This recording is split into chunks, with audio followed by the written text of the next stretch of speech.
हे बघा, काही पोळ्या आहे ना कडक येतात बायांच्या. मी आता एक पीठ आहे गव्हाचं चाळून घेतलं आहे 4-5 जणांसाठी आणि मी आता ते मळते आणि पोळ्या कशा येतात मऊ ते सुद्धा मी तुम्हाला दाखवणार आहे. हे बघा आता पाणी घालून परत मळते मी आणि किती तेल लावता बाया वरती खाली असं पोळ्यांना, पण ते पोळ्या अशा मऊ येत नाही, फुगत नाही चांगल्या. हे बघा मी आता तुम्हाला साध्या पद्धतीने पोळ्या करून दाखवते.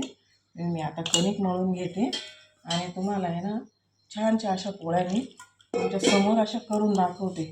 वरती असं तेल न लावता तव्याला वगैरे असं, कारण की बिगर तेलाच्या पोळ्या आहे ना खायलासुद्धा खूप छान लागतात. ॲसिडिटी असते ना काहींना, त्याच्यामुळे आमच्या घरात तेल एकदम कमी चालतं. मी तुम्हाला आता पोळ्या कशा बनवता मळून झाल्यावर मी तुम्हाला दाखवते. हे बघा, आता हे पीठ मळून झालेलं आहे. हे बघा कसं छान गोळा झाला ना मस्त.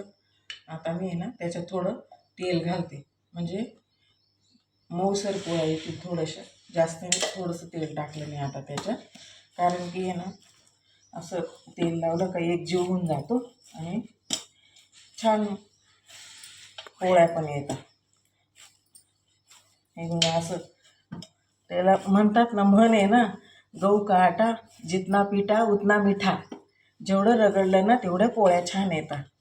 असं मळून घ्यायचं, मेहनत केल्यावर पोळ्या छान येतात. बाकीचं काही नाही, बिगर तेलाच्या सुद्धा पोळ्या छान येतात, फुगतात. बघा तुम्ही आता तुम्हाला मी करून दाखवते पोळ्या कशामुळे छान येतात. ठीक आहे, मी आता पोळ्या करायला घेते. हे बघा पीठ मळून झालेलं आहे. मी आता आहे ना पोळ्या करायला घेते. हे बघा असा गोळा घेते पोळ्याचं. आणि बाया काय करतात, पोळ्या का फुगत नाही त्यांच्या, कडक येतात, मऊ येत नाही. मग हे असं चाडं जे आहे ना, हे चुकीच्या पद्धतीने करतं बाया.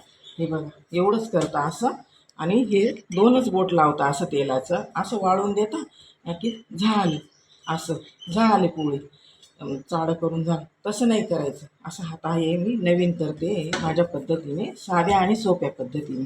बघा तुम्ही, मी काही जास्त हे नाही करत. हे बघा अशी लाटी घेतली, याला असं पीठ लावते आणि लाटून घेते असं. हे बघा झालं लाटून. आता याला थोडंसं आता तेल लावायचं. तेल म्हणजे चांगलं लावायचं तेल, असं पूर्ण याला लावायचं. चाडं करतो ना आपण त्याला असं तेल लावून घ्यायचं. आणि पीठ टाकते मी याला. पीठसुद्धा छान टाकायचं, काकुळीत नाही करायची अशी. हे बघा असं तेल लावून घेते मी. यालासुद्धा दुसऱ्या भागाला पीठ टाकलेलं आहे आणि असं बंद केलं आता. आणि बघा आता कशी टम पोळी फुगते.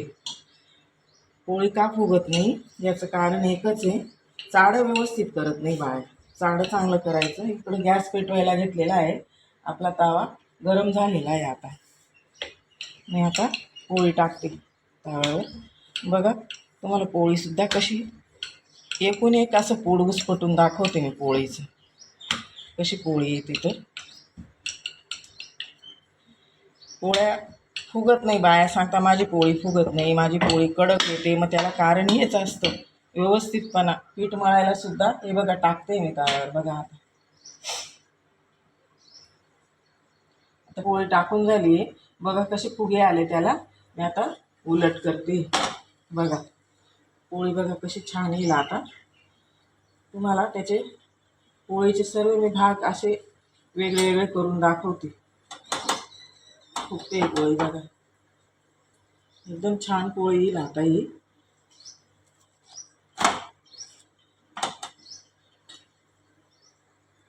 फुगायला लागली बघा पोळी.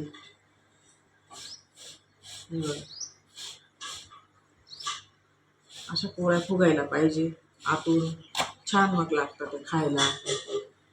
असं पुरणपोळीसारखी पोळी येते, अशी मऊ लुसलुशीत.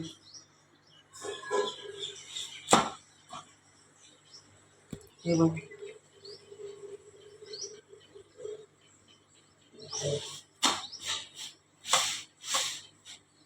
झाली पोळी आता आपली तयार.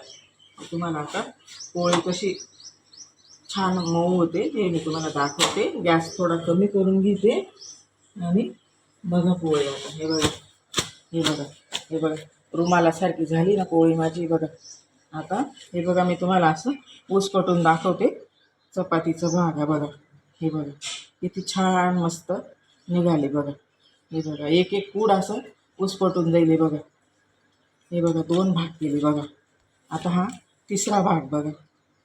हे बघा रुमालासारखं बघा कसं छान निघून येतं बघा. वाव किती छान हां. बघा हे खायला कोणाला नाही आवडणार. माझे पोरं तर असं आवडीने चपात्या खाता माझ्या हाताच्या. हे बघा किती छान. हे बघा हा सुद्धा पापुद्रा बघा किती छान निघाले. 4 पुढे झाले बघा. हा 1, हा 2 आणि हा 1, 3 बघा. आणि हा बघा हा 1 चौथा. अशा पोळ्या करायच्या एकदम मऊ. हे बघा किती छान पोळ्या झाल्या बघा. अशा अशा चपात्या करायच्या जशा खाल्लेल्या वाटतात मग ते. नाही तर मग त्या चपात्या काही कामाच्या नसतात. ते आपल्याला ओढतात आपण त्यांना ओढायचे.